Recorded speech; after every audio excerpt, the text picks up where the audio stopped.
Hi, I'm Rachel, the Messy Minimalist. Welcome to my channel. Today I'm going to talk to you about 10 items that you should be decluttering before the new year because they are baggage and you don't need them.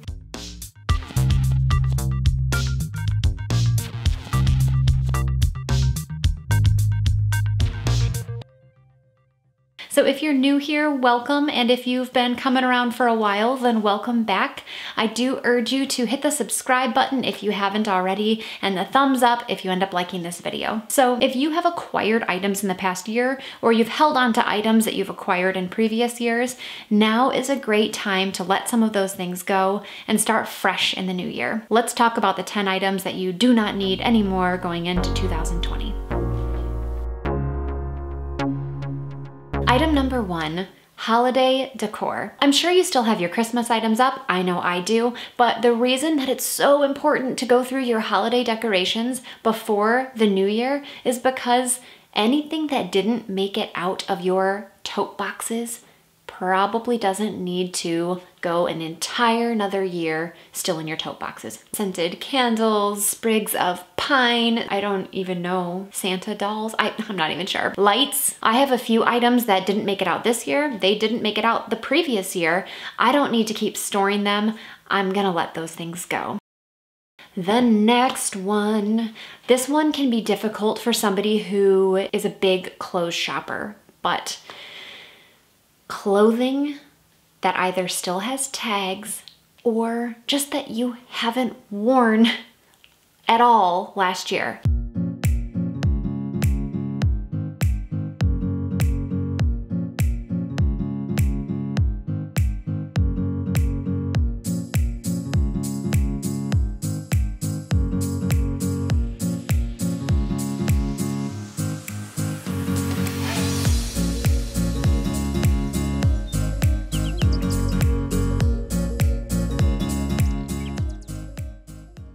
If you've gone an entire year without wearing something, there's probably a good reason for it. You might not even know what that reason is, but there is a reason. Maybe it doesn't fit you. Maybe you know it's not really your color. It doesn't go with your complexion. Maybe it is your fantasy self. You thought you'd go dancing and you were gonna wear that little sleek dress and you don't do that anymore because you're not in your 20s anymore. If you're struggling to know whether or not you've worn an item because for whatever reason you block that part off in your brain because you're in denial about wearing your clothes, that is okay. A good tip is to turn your hangers over at the beginning of the year. So last January, I turned all of my hangers over in my closet. As you pull out items to wear them for the first time, you wear them, you wash them, and then you put them back in your closet with the hanger facing the correct way. And the idea here is that after a couple months, or in this case, after an entire year, if you still have hangers that are reversed in your closet, you know for sure that you didn't wear that item and you probably don't need to take that item with you into a whole nother year. In the same vein as clothes, shoes. The look of piled shoes can be very distracting. When it comes to shoes, I know that I've got several pairs that I thought I was gonna wear, but I don't. You know what you wore last year. You know, you can trick yourself all you want and say that you're gonna wear it next year, but if you went an entire year and you did not wear them, you probably don't need those pairs of shoes. So for me, a good way to feel fresh going into the new year is to not have that piled shoe clutter on the floor. That should be an easy one to get rid of. We're like steamrolling now, right? These ones are kind of easy. These are not hard things to get rid of. As we get down the list, it gets a little bit harder. The next one is duplicates. When I say duplicates, I don't mean that you have extra cleaning supplies, you know, or extra toilet paper. Obviously, you're gonna have multiples of those things because you use them. What I mean by duplicates is simply an item that serves the same purpose as another item, but you only use one of them at a time. Pots and pans, if you have duplicates of each size and you know that you're not cooking multiple at a time, you probably don't need the duplicate. Pick the one that works best. A really strange one that I found, I opened up our kitchen cupboard and I found salt and pepper shakers, different kinds of salt and pepper shakers. I don't have an excuse. I'm not even sure how they made it into our house, but we have multiple salt and pepper shakers that we don't need. If you have duplicates of something and you don't know which one to get rid of, just ask yourself, what one do I go for first? What am I gonna grab first? Same with if it's a hairbrush. If you have 2 hairbrushes, you probably have one of them that's your favorite. What one is it? Keep that one. So yes, duplicate items that you don't need 2 of, it's an easy thing. Scrape through your house, pick the one that you're gravitating towards, let the other one go.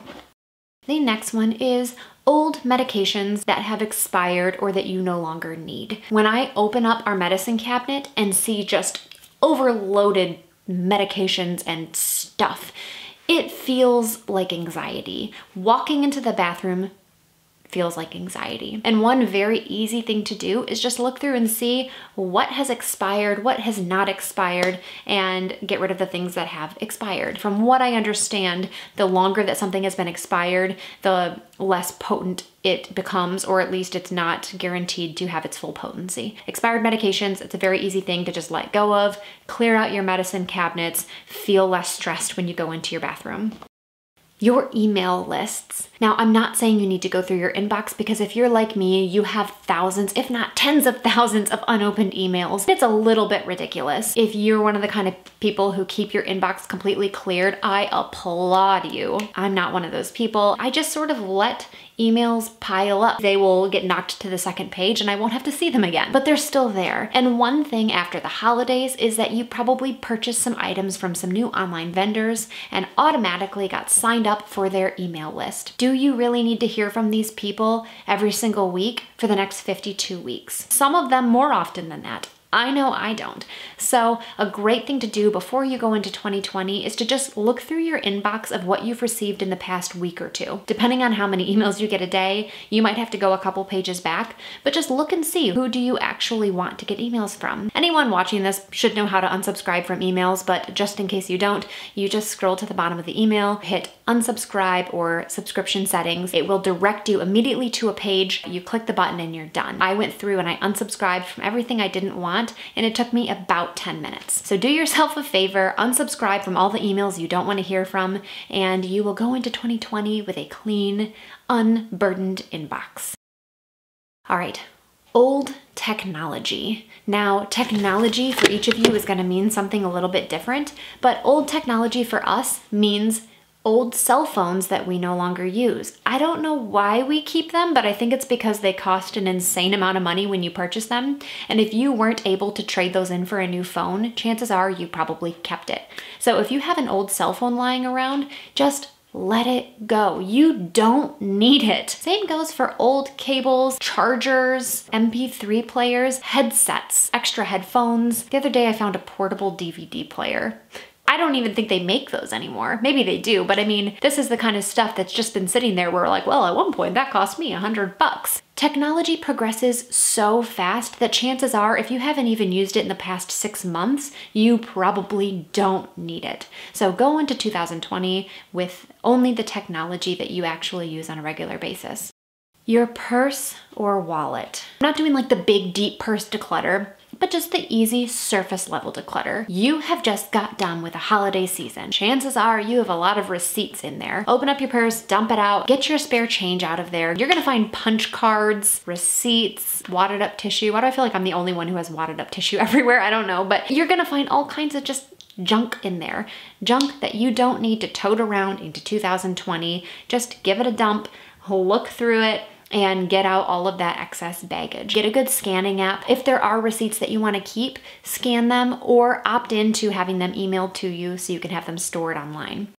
All right, we're getting close now. The next one is phone apps. Now, phone apps is one of those sort of daunting things to go back and look through, and it might even take a little while, but phone apps can significantly clutter up your mental space. You probably have a few apps that you use on a regular basis, and then you're gonna have a few apps that you use on a semi-regular basis. Those are all great, but you also might have games that you've downloaded that you definitely don't play anymore, apps that you thought you were gonna use that you don't use anymore, social media apps that you don't log into. I don't even know because I don't have a lot of apps. Let me even see, like, what apps do I have?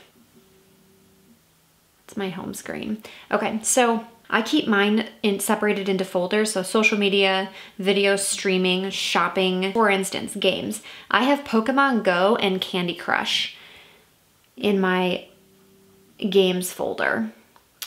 I don't play those anymore. I don't need that folder. I definitely don't need those games. This is a very easy thing to get rid of and to declutter from your phone before 2020. The beauty of it is you can always download it again. If you purchased it, it's not like you suddenly unpurchase it for deleting it from your phone. It's still on your account. You can download it again whenever you want for free. Do yourself a favor, get rid of any apps that you don't use on a regular basis. You can always download them again if you end up wanting to use them. Okay, the last one, the best one, the most important one to declutter before 2020 or to declutter in 2020, failed experiments. What is a failed experiment, you might ask? Well, I would be delighted to tell you. A failed experiment is something that you tried to do for yourself in 2019 or in a previous year that just didn't pan out. Think of all the different ways that you tried to reinvent yourself last year. There are so many different products that are constantly being marketed to us to make you feel better, to make you healthier, to make you happier, to make you younger, to make you prettier. Fill in the blank. And there are more products that you're gonna purchase next year. A failed experiment is all of the different ways that you tried to reinvent yourself, but they didn't pan out. Let me just go down a list. How many different hair products did you buy that were supposed to make your hair straighter, more curly, less brittle, stronger? Whether you're a boy or a girl, whether you are 20 or 60, you probably purchased some sort of hair product or item that's supposed to make your hair better in some way. Well, if you don't use that on a regular basis, it was a failed experiment. Makeup. Did you purchase some makeup that would make your under eyes look less puffy? Magnetic eyeliner so you could stick fake lashes on. Fake lashes in general, magnetic fake lashes, which I'm guilty of. Serums for your faces. The little stone things that you roll on your face and they make you look younger. And maybe they work, I don't know. But if you're not actually using that product, if that was just a failed experiment on you trying to be a different person, that's something that you don't need to keep with you. Bright, bold lip colors that you never wear. Lip pucker stuff that you probably don't actually need. Stuff to make your eyebrows fuller. I don't know, whatever it is, you probably don't need it if it's something that you don't use on a regular basis. It's a lot like your fantasy self. If you think about it, these are items that you were using to quest to be someone that you're not. And that's okay. We all are guilty of it and it's fine. It's just not something you need to keep with you. So that's it. Those are the 10 items that are excellent to declutter going into the new year and to help just leave the baggage behind. And I'd say the overall theme here, if you didn't pick up on it, is things that you don't use on a regular basis, you probably aren't going to use on a regular basis going forward, AKA you probably don't need them in the next year. I hope that this list helps you and that you have a fabulous new year, and I will see you all in 2020. Thanks, and I'll talk to you later.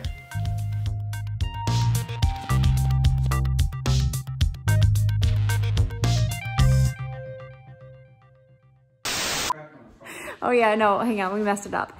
It's supposed to be quack, quack. It's duck time. So you might think that I have the Instagram filter that adds eyelashes, but I don't. These are my magnetic eyelashes. This was one of my stupid purchases of 2019.